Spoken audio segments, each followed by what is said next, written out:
So guys, Samsung Galaxy S22 Ultra is still in pre-order phase. A few people have received their pre-order devices and most are waiting for February 25, which is the latest date when you can receive in the US the S22 Ultra. But as you know, the tech YouTuber have received review units of Samsung Galaxy S22 Ultra and they have performed durability drop, battery drain and comparison test about the S22 Ultra. And those tests and reviews showcase the real life performance and testing of the device, and most results are not in the favor of the Galaxy S22 Ultra. So guys, as you know that Samsung in their event has given us a detail that the upcoming Galaxy S22 Ultra will be coming with armor aluminum frame, and along with that it is coming with world first Gorilla Glass Victus Plus protection on their device. A PBK review YouTube channel has performed the durability and the drop test for the upcoming Galaxy S22 Ultra. He dropped the phone from his pocket height and the phone is of an immediate disappointment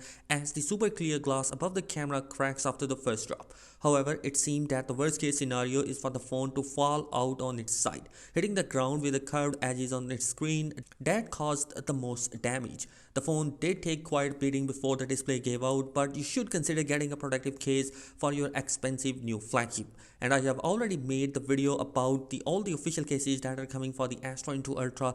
Do check that video, it's linked in the description, and if you wanted to buy those official cases, then there is an Amazon link on the description, check that out as well.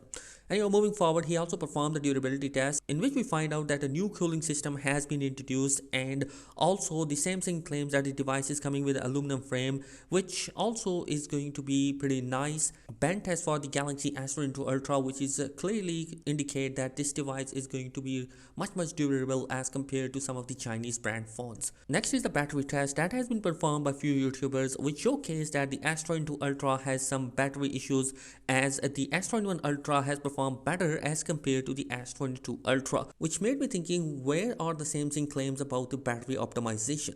Basically, I think that the S22 Ultra will be coming with a massive 1750 nits of a brightness, and in order to use that brightness, it must take a large battery hit, whereas it's also coming with an S Pen support built inside the device, and it also performs the charging for the S Pen. So these are the true reason, I think, probably the cause of the battery drain. Anyway, one of the things that is good about the upcoming S22 Ultra is the gaming test that has been performed on the S22 Ultra, and it does not get much hotter as compared to their previous generation, which is a nice thing because as you already know that the exynos processor which has been arrived has a throttling issue, which in turns lower the performance of the device. So guys, I am really much concerned about the durability of the upcoming S22 Ultra, but as far as the performance and some of the new features that are coming in the device, I'm super excited about it. Let me know your thoughts, what are your opinion on that. Thanks for watching, be sure to subscribe the channel. Peace.